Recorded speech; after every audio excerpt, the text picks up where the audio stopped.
welcome folks. Today the topic of interest is 6 practical ways to overcome negative thinking. So I have done videos in the past which do supplement this topic, which I'll link in the description so that you guys can check them out. And hopefully they do help you guys out. Truthfully, do watch them all the way to the end. By doing so, it will rack up my watch time. Racking up my watch time means more money from YouTube, which is what we want. All right, I should probably crop that out. I'm not gonna. Right, so let's begin. So the first thing that we have to understand is that thinking is what creates emotion. Now, the thinking that a person engages in creates the emotions that they experience on a day-to-day basis. The emotions that they experience on a day-to-day basis create what we call the emotional home that a person lives in. Now, when you think about emotions are things that are created by habit. Emotions are nothing more than habits. So if you were to go on the street and you ask like, general public, like to list the emotions that they experience on a day-to-day basis, most people will not be able to name you more than 12. For the most part, people will label around about 6 to 12, and many of them will be negative for the most part. Now, when you think about that, 6 to 12, that's not really a lot of emotions, considering that the hundreds of different emotions a person could be experiencing. To only be experiencing 6 to 12 kind of tells us that you're locked into a pattern. Now, what our brain does is our brain is lazy. Our brain likes to find ways for convenience. So it creates habits for us. It creates patterns. So whenever you engage in a particular new activity, what your brain does is it creates what we call a neural pathway to that behavior to make it easier for you to engage in it. So it's kind of like this. It's kind of like when you first learn to drive a car. When you first learn to drive the car, like all your concentration is in trying not to die behind the wheel. You're busy focusing like, I gotta press the clutch, then I gotta change the gear. You're busy concentrating really, really hard. And then when you're done, your brain is fried. Your brain's thinking, God damn it, we made it another day. We survived, right? But from that experience of learning to drive, your brain starts creating neural pathways to that behavior. It creates a pathway. This is how we drive. This is how we change gear. But as you engage in driving, as you drive more and more and more, what happens is that you create more and more neural pathways to that behavior. And then it becomes a thing where it's automatic, where you can be talking on the phone, you can be, laughing, you can be driving, you can be daydreaming, and then you arrive to your destination and you can't even remember how you got there, right? That's habit. That's from neural pathways being developed. You've developed a tree trunk of neural pathways to that behavior. So easy for you to engage in driving. So easy for you to do it at any time without thinking. It applies the same with emotions. When you consistently are thinking in a particular way, because thinking is nothing more than a pattern, when you're consistently thinking in a particular way and you're thinking in a way that's negative and you're creating negative emotions, you create thinking that leads you to anger, that leads you to depression, that leads you to sadness. Your brain practices this. It practices similar to driving. It creates neural pathways to this. And before you know it, you can recall that emotion very quickly. If you run into people who just get angry for no reason, they just get angry like that, right? Because they've practiced it. People who are sad all the time, they've practiced it. You've created a neural pathway, a tree trunk of pathways that lead to that emotion. It's a habit. Now, the thing about habits is that habits can be changed. Now, you have to understand that if you've been engaging in negative emotion for a very, very, very long time, and you feel, negative thought patterns for a very long time, and for the most part, the emotions that you experience are really negative, you're down a lot of the time, you got to understand that it took some time to get you there. So it's going to take some time to get you out. So you have to be patient with yourself. So a little caveat. Before I get into this, one thing that I think is really, really important for you to engage in, one key step is this. You must first of all accept yourself. Now, this sounds like accept yourself. What's that going to do with it? Accept yourself. Now, the reason why I say accept yourself is so important is this. When I'm saying accept yourself, I'm not saying that you say like, it's okay for me to stay this way. What I'm saying is that you must first of all make the decision to decide that you will be a friend to yourself throughout this journey. Now, a friend is somebody who supports you no matter what. So even though you're going through it, because you will be going through it, it's gonna be a tough process at times. There will be times where you'll be down. You must choose not to beat yourself up, beat yourself down. You must choose to be there for yourself. So when your friend's going through it, you don't tell them how stupid they are. You're there to support them. You lift them up, and you're gonna need to do this for yourself because things will get worse before they get better.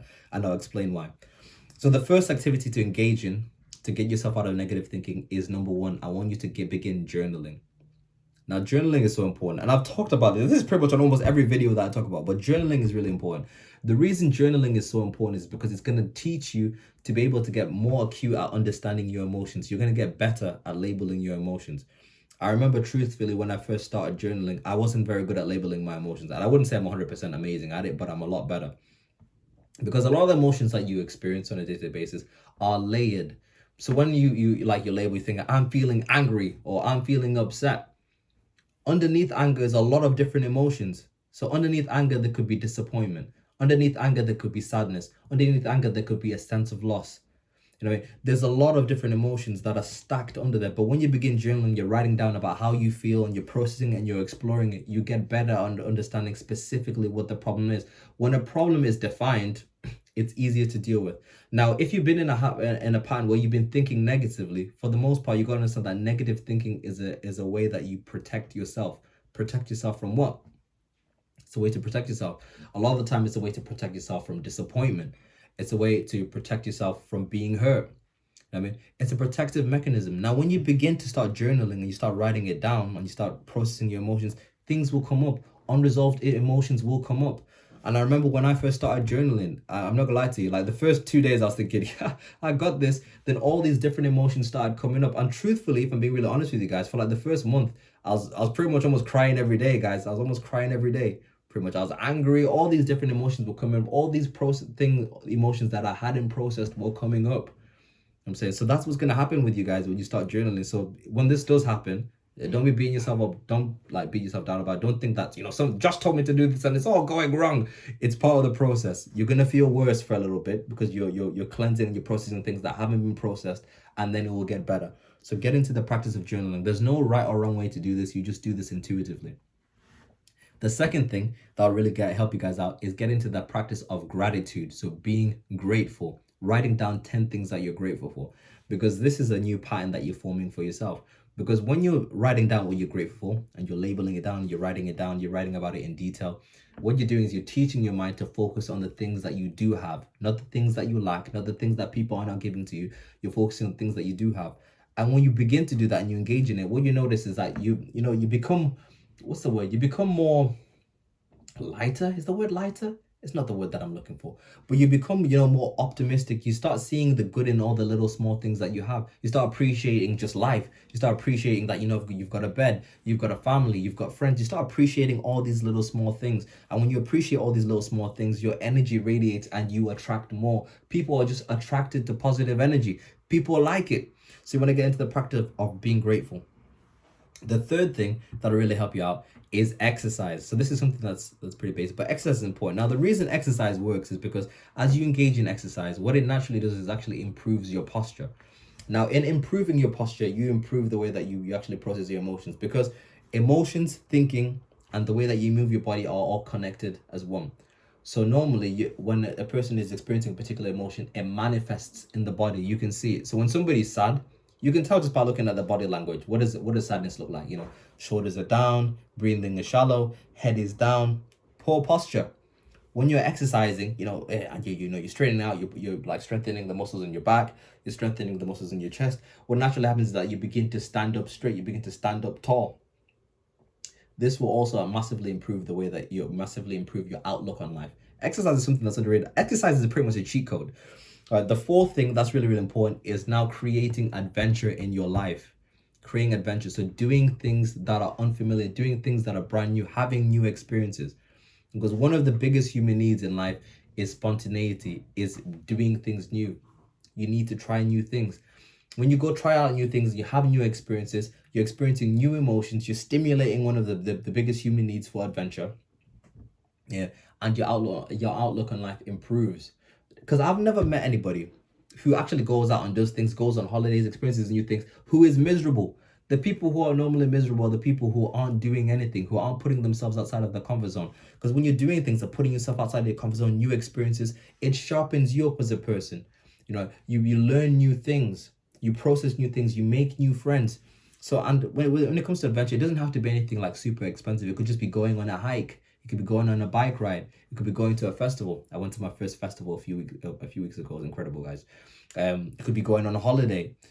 Just small things, new experiences. Really, really try to be proactive in going out and experiencing seeking adventure. It makes a massive difference. The fifth thing is purpose. Having a purpose in your life. A purpose is important because there's a Bible passage which I really like, which says this, is that without vision, the people perish. So without vision, in other words, people lose restraint. When there is no vision for the future, when there's nothing to look forward to, nothing to work towards, you naturally do begin to do destructive things. We all do. So you want to have a vision for your own life. And if you're in the position where you don't know what your vision is, or you don't know, what you want your life to look like, the most important thing is that you're going out there and you're trying new things, because that's what's going to help you sharpen it. Another thing that you can do that can really help you build a sense of purpose is actually volunteering to help people out who are in a worse situation than you. I remember there was a time I used to help out with the homeless. So I remember in Manchester, you'd go out and you talk to people, you provide them with food, and you have all these different conversations. And it did like bring a lot of gratitude in my own life when I was seeing people in these situations, and I learned a lot. So sometimes it can be birthed from doing that, from volunteering. So those are the 5 things that will help you guys overcome negative thinking. Some of them are a little bit unorthodox, but of course, first thing is what? Journaling.